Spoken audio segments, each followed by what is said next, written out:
Good morning, children. Today we are going to start with the second part of the chapter Ratio Proportion. We will learn about proportion today. In the previous video, we studied what ratio is. Let us take a quick recap about ratio. Ratio is a fraction in which we compare two quantities of the same kind and in the same unit. Okay, so that is ratio. So when one ratio is equal to another ratio, then that becomes a proportion. So proportion is an equation which says that two ratios are equivalent to each other. Now what does equivalent mean? You have learned about equivalent fractions, right? Suppose take this bar of chocolate, divide it into 3 parts and you take 2 parts of it. So this is how much? This is 2 by 3. This similar size of chocolate you will take and divide it into 6 parts and you take 2 parts of it. This is 4 by 6. Now look at the size of the chocolate that you have taken. You have taken equal sizes. That means 2 by 3 is equal to 4 by 6. Okay, then we can say that these two fractions are equal. This fraction is written as what? It is written as 2:3 and this can be written as 4:6. Then we can write 2:3 is equal to 4:6. Okay, then 2, 3, 4, 6 are in proportion because they are equal. Okay, when two ratios are equal in value, then they are said to be in proportion, right? So this 2, 3, 4, 6 are in proportion and this can be written as 2:3 with two semicolon signs. This is known as is as. This symbol is known as is as. 4:6. This symbol stands for is as. Okay, 4:6. Then we can say that 2, 3, 4, 6 are in proportion. Okay, let us take 4 alphabets to understand proportion and to understand the facts about proportion. Let us take 4 alphabets A, B, C, D. If A, B, C, D are in proportion, then A is to B is as C is to D, which implies that A is to B. This is what? This means equal to C is to D. This A is to B can be written as fraction A by B is equal to C by D. Now cross multiply. AD is equal to BC. After cross multiplying we get AD equal to BC. Okay, here in this proportion, here A and D are the first and the fourth term. Okay, A is the first term, this is the first term, this is the second term, this is the third term and this is the fourth term. So the first and the fourth term are known as extremes, right? And the second and the third term, that is in the middle, is known as means.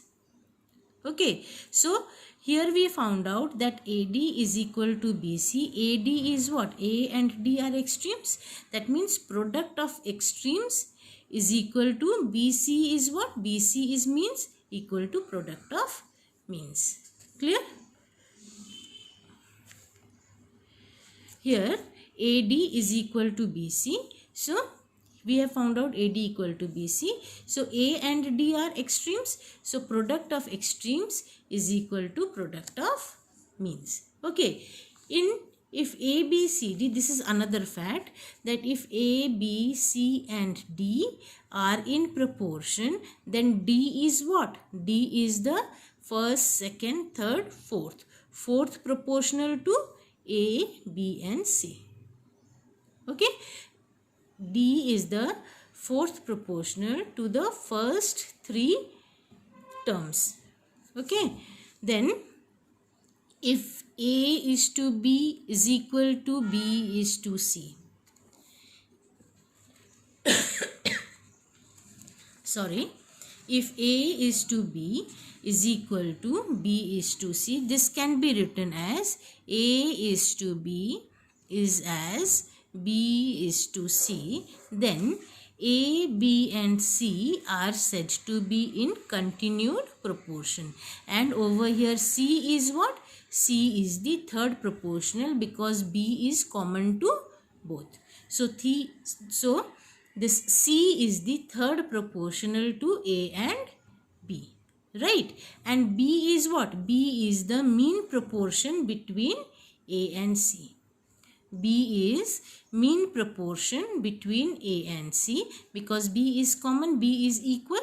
Okay, so B is the mean proportion between A and C.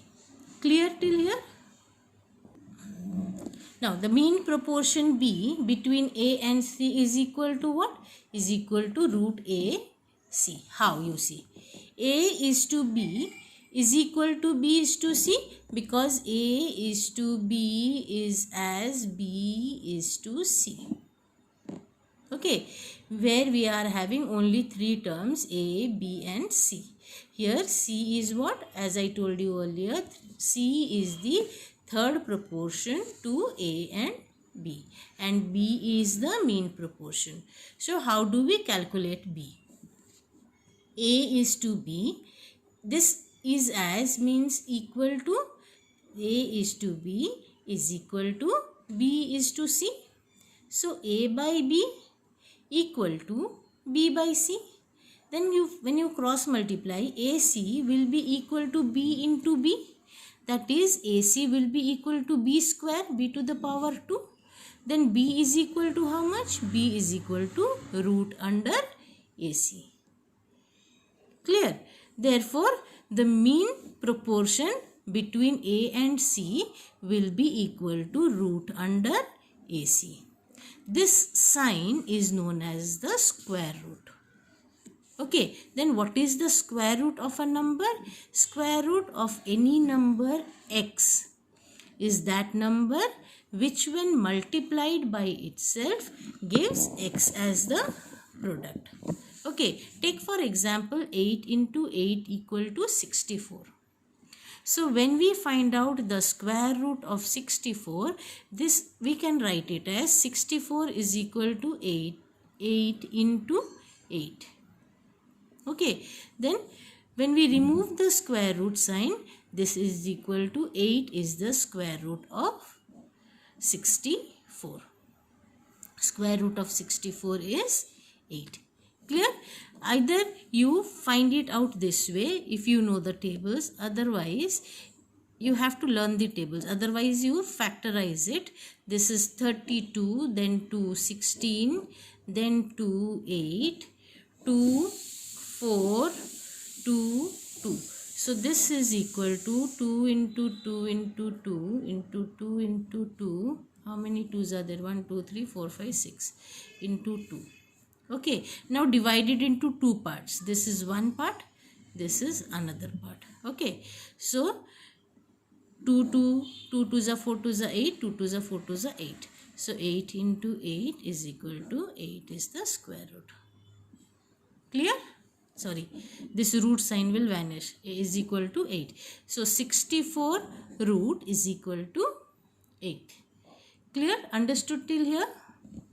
Next we will do the exercises.